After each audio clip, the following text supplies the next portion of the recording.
Hello everyone, welcome to my channel. మీరు మీ maths పర్సెంటైల్ని 99ని cross చేయించాలనుకుంటున్నారా? అయితే video మీకోసమే.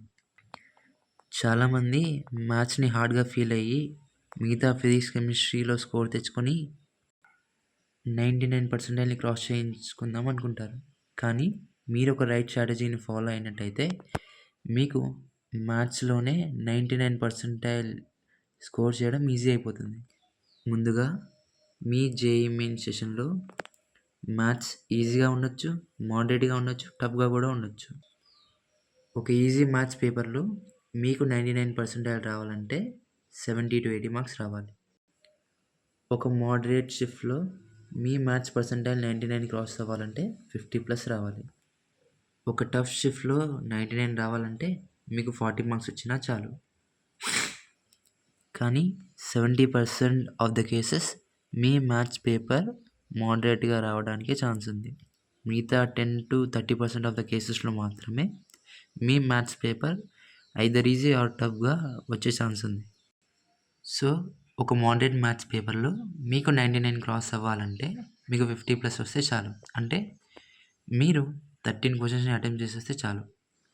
చాలామంది వాళ్ళ ప్రిపరేషన్ టైంలో ఈ 3 మిస్టేక్స్ చేయడం వల్ల వాళ్ళకు మ్యాథ్స్ హార్డ్ అనిపిస్తుంది. అందులో మొదటిది బేసిక్స్. అవును, చాలామంది కాన్సెప్ట్స్ బాగానే చదువుతారు, కానీ ప్రాబ్లమ్స్ చేసేటప్పుడు ఈ చిన్న బేసిక్స్ మిస్ అవ్వడం వల్ల వాళ్ళు మ్యాథ్స్ ఇబ్బంది పడుతూ ఉంటారు. ఈ బేసిక్స్ కాన్సెప్ట్స్ మీకు ప్రతి చోట ఉపయోగపడతాయి. ఈవెన్ మీరు ఇంటిగ్రేషన్ సాల్వ్ చేస్తున్నప్పుడు కూడా ఈ ఫార్ములా మీకు ఉపయోగపడవచ్చు. మీకు ఎక్కడ మ్యాథ్స్లో a+b+c=0 కనిపించినా మీకు వెంటనే గుర్తుకు రావాల్సింది a3+b3+c3=3abc. ఇది వాడటం వల్ల మీ ప్రాబ్లం ఈజీగా సాల్వ్ అయిపోవచ్చు. ఇప్పుడు మీ స్క్రీన్ మీద కనిపిస్తున్న ఈ ట్రిగ్నోమెట్రిక్ ఫార్ములే మీరు ఎప్పుడైతే ఇంటిగ్రేషన్స్ని సాల్వ్ చేస్తూ ఉంటారో లాస్ట్ స్టెప్ మీకు LHS ఫామ్లో ఉంటే మీరు వాటిని RHS ఫామ్లోకి కన్వర్ట్ చేసినప్పుడు మాత్రమేనేమో మీకు ఆప్షన్స్ టాలీ అవ్వచ్చు. ఆ కేసులో ఇవి మీకు ఉపయోగపడతాయి. వీటి ప్రూఫ్స్ కావాలంటే ప్రతి టర్మ్ని మీరు సైన్ అండ్ కాస్ట్లోకి మార్చుకొని సింప్లిఫై చేస్తే RHS ఫామ్లోకి మారుతాయి. ఇక రెండవది, మ్యాథ్స్కి ప్రిపేర్ అయ్యేటప్పుడు మీరు ఏ చాప్టర్ని వదలకూడదు. ఎందుకంటే మ్యాథ్స్లో మల్టీ కాన్సెప్చువల్ క్వశ్చన్స్ వస్తాయి. ఈ మల్టీ కాన్సెప్చువల్ క్వశ్చన్స్ ఎంత ఈజీగా ఉన్నప్పటికీ మీరు వదిలేసిన టాపిక్ నుంచి అందులో కాన్సెప్ట్ ఇన్వాల్వ్ అయి ఉంటే మీరు ఆ క్వశ్చన్ని చేయలేరు. అదో డ్రాబ్యాక్. నెక్స్ట్,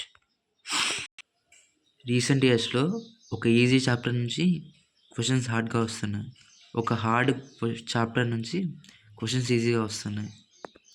సో మీరు ప్రిపేర్ అయ్యేటప్పుడు మీకు ఒక చాప్టర్ హార్డ్గా అనిపిస్తే అట్లీస్ట్ అందులో ఉన్న కాన్సెప్ట్ పర్ఫెక్ట్ అవ్వండి. దాని తర్వాత అందులో ఉన్న సింపుల్ మోడల్స్నైనా చేసి పెట్టుకోండి. సో దాట్ ఆ హార్డ్ చాప్టర్ నుంచి క్వశ్చన్ ఈజీగా పడితే మీరు క్వశ్చన్ మిస్ అవ్వకూడదు.